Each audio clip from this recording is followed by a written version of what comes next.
Hello and welcome. I'm Reverend Nhien, founder of Evolving Enneagram. If you've been seeking a compassion-based, contemplative approach to Enneagram inner work, you are in the right place. We are now in week 33 of a 52-week Sunday talk series based on this book by Oren J. Sofer, Your Heart Was Made for This.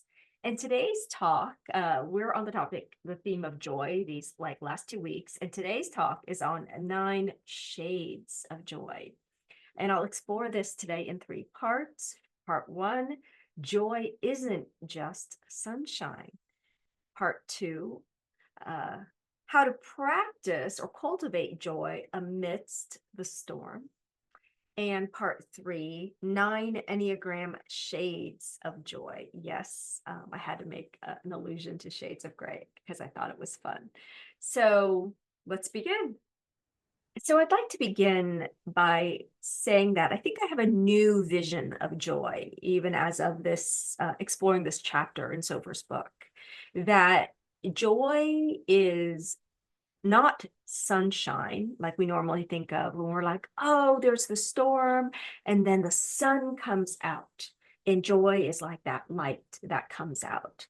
I'd like to think of joy more as a rainbow. And I want to talk today about how I think that can support us and how we relate to joy and our own struggles or suffering. So most of us have been taught to think of joy in this way, right? As the sun coming out at the end of the storm. And I think there's absolutely nothing wrong with this. And certainly after times of deep grief or struggle, the elation and the relief that has arisen in me after, just when the struggle has abated, right? Just when the storm is over, that can feel profound. And so I don't want to diminish that piece of, joy as something that comes at the end of the storm. But what I'd like to offer here is that for many of us, if we simply sit there waiting for the storm to pass, for there to be no rain, there will be, for some of us, no joy. Even if it's not the storm of our individual or interpersonal lives, there can often feel like a storm is raging out in the world, right? With the wars and the political battles that are constantly being waged here. And so looking at it more like joy as bringing sunshine or light to raindrops, which is actually what produces a rainbow. I think that that could be a more realistic way to think about joy, and also to think about it as not a way that we bypass the struggle, bypassing is often considered something like going over, like you're bypassing the storm, right? But the way that the light hits the rain, creating the rainbow, is the way that our cultivation of joy actually creates a third element, something new in the world. And that this cultivation of light through what is happening in our actual lives or in our experience fortifies us for the world, is actually what offers a unique gift to the world, right? So of course, cultivating joy gives us the strength to face the challenges of our lives and of the world. So I think I would just want to say, if it's not already explicit, that it's important not to make yourself wrong if you're struggling. Since the topic's joy, we can often take it on again as something that we should have or be or do now, and that we can actually punish or judge or hurt ourselves for not being joyful now or for a while, right? And especially if you've been going through a tragedy or grief, or as Sofer really beautifully kind of addresses in this book, if you're experiencing, systemic racism or injustice, that there should have been an expectation that, oh, you just cheer up and become joyful, right? So rather than looking at joy as something that you should go for or try to make happen, see it more as an invitation to your worthiness, just the reminder that gets planted in the midst of a storm, just the reminder that you are worthy of joy, worthy of feeling well-being, if you will. Sofer writes, in the face of suffering, joy nourishes the heart. So we have the resilience to open to pain and anger, feeling them rather than shutting down or turning away. Joy creates space so we may respond to difficulty with skill. And he adds, just as a plant withers without adequate water, our hearts lose buoyancy and brightness without joy. Doing work, especially the work of service and social change, requires both external and internal resources. We need resilience to face pain, strength to persevere through challenge, and joy to lift the heart. So the question is, how do we cultivate joy, especially when times are more difficult, right? Especially in the midst of the storm. So Sofer mentions in his book the work of Rick Hansen, who supports people in resiliency. And so Rick Hansen offers a two-part process called taking in the good. So he invites us first to notice something nourishing, beautiful, or uplifting. So remember, we've practiced over these months placement of attention. So see if you can place your attention to notice something nourishing, beautiful, or uplifting. And if it's not here in the present moment, invoke it through memory or imagination. Then linger with that experience for at least 20 seconds. And if you feel called to do that now, you can just pause this video and give yourself the gift of taking in the good for at least 20 seconds.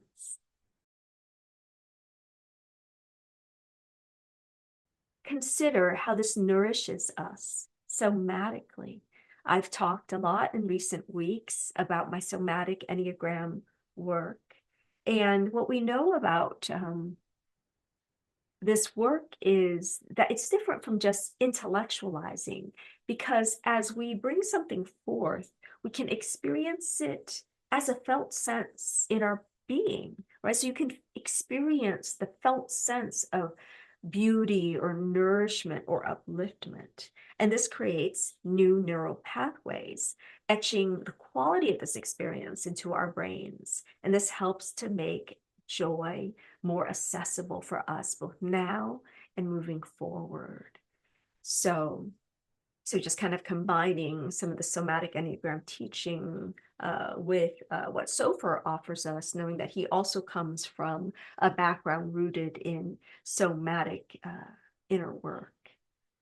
And so I know for me that, I was feeling down today, and my friend's like, well, did you find a tree? And I know, like, there's something about trees for me that is really sustaining. But also, I actually took a walk today and smelled the roses and like smelled them, really just sat with it. And related to that, I don't know anyone who experiences like deep and profound joy without an element of stillness. And this is where the contemplative part of our work comes in, the capacity to pause, to stay with, to be still with this nurturing experience and not to move on too quickly. Yeah, Sofer also adds something that I thought was really interesting in his work. And this is, again, part of this section on the how of cultivating joy. He writes, though joy is innate, conditions complicate our ability to access it. The author and neuroscience educator, Sarah Payton, notes that our nervous system only experiences joy and play when we feel valued and safe. And trauma, violence, structural oppression rob us of joy by depriving us of these needs. So when he wrote this, Sarah Payton notes that our nervous system only experiences joy and play when we feel valued and safe. Of course, my mind's always making Enneagram connections. And so the heart types, the image types, I equate with the need for to be valued, right? Across all three numbers. And of course, 5, 6, 7s, the head types, I equate with the need to be safe. So I would actually add here, maybe that this was implied, but I do feel that when people don't have a sense of their autonomy and control, which is what we normally equate with the body types, 8, 9, and 1, right, that joy can be complicated as well, right? So just consider here what outer resources that you can begin with in all three areas: autonomy and control, value, and I would say related to value, like connection, being seen, being valued, and then stability and security for that safety part. Again, that's body, heart, and head center of intelligence. And so really kind of discerning what might be needed for you to have sort of a basis for joy, even amidst the storm. So if you could add one of these things, and especially if you happen to be in a particular triad, you're going to be more sensitive to not having that thing, right? So just being kind to yourself around that, asking how might you add this quality to your life?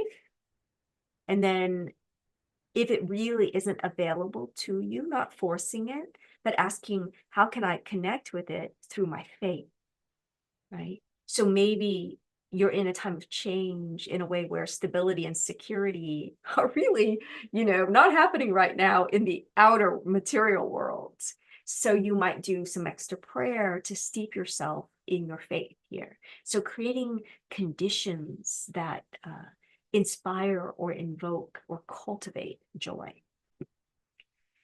And again, being gentle with yourself. We're not about forcing joy to happen. We're just about welcoming it and creating the conditions that enable more light,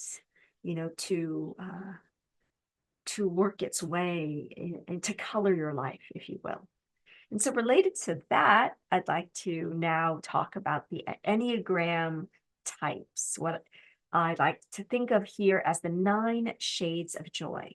Again, rainbows are caused by sunlight refracted through the water droplets in the air. And so joy isn't just pure sunshine, it's light, or the light of the divine, you can think of refracted through the 9 paths.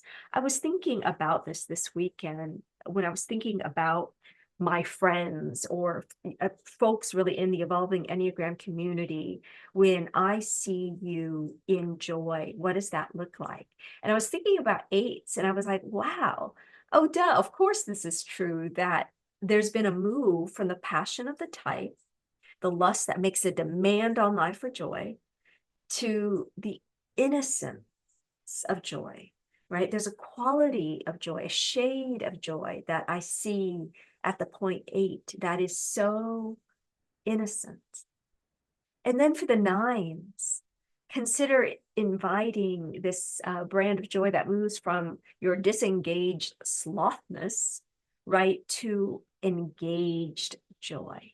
That the joy doesn't come from removing yourself in order to find this like peace, but instead being engaged. And when you're engaged, I have to say, when I see my 9 friends engaged, I'm joyful. So it just radiates from you. There's an active, present quality in your joy as a 9.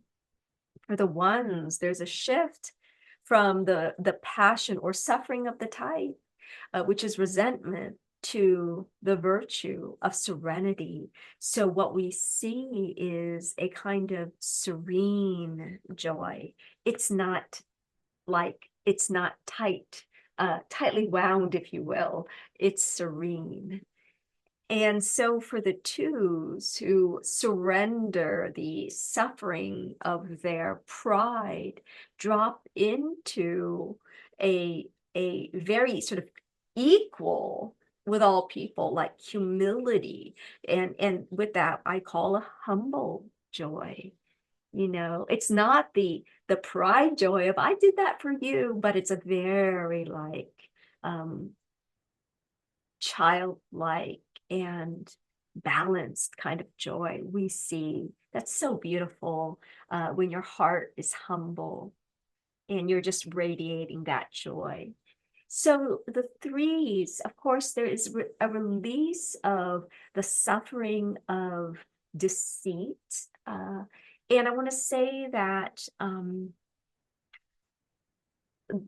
that's not like the suffering of lying so much as the suffering of, I think, the lies you tell yourself about where joy is, you know, and often in what you accomplish or the ways you forge value.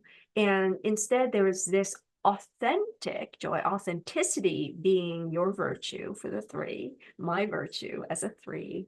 And that is organic and spontaneously derived, right? It bursts and is not curated, right? So this authentic joy that is so beautiful to witness in other threes. For the four, the surrendering of the envious heart and the comparing heart, right, to the equanimous, I'm pronouncing that right, equanimous joy, a joy that is balanced, a joy that is not like the up and down of your emotions where they usually are, right? Kind of, but yeah, well balanced, even keel.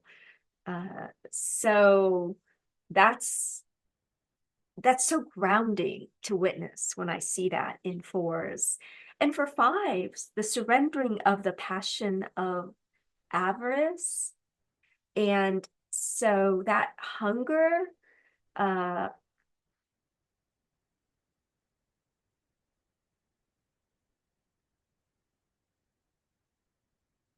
so for the five, that surrendering of avarice, like, how do I describe this? Because it's not like fives express avarice in this material greediness that we're used to equating with avarice, but more, sure, an avarice for ideas, right? But I think the way that suffering gets most expressed is in like the fear of depletion that constantly goes with it, and that causes it to cling to what little it thinks it has, right? And so the five moves to a non-attached joy, different from detached joy, where you're just like, I don't care, right? That's more reactive. There's no heart in that. But non-attachment is like, yeah, yes, I may lose this tomorrow, but it is here today. So let me be with this today, right? So for sixes, there's a surrendering of fear, especially in the form of worry, which is very contracted. And there's this courage that is evident in the face, in the bearing of sixes. When I witness them in joy, there's almost like a ferocity in the best meaning of that term when I see sixes in their joy. And for sevens, surrendering that gluttony of a little more, this, that, you know, kind of that scatteredness of that as well. The sevens express the shade of joy that I would call sober joy. You feel that? Like, enough. This is enough. This moment is enough. So there you have it. 9 shades of joy. You are worthy of joy.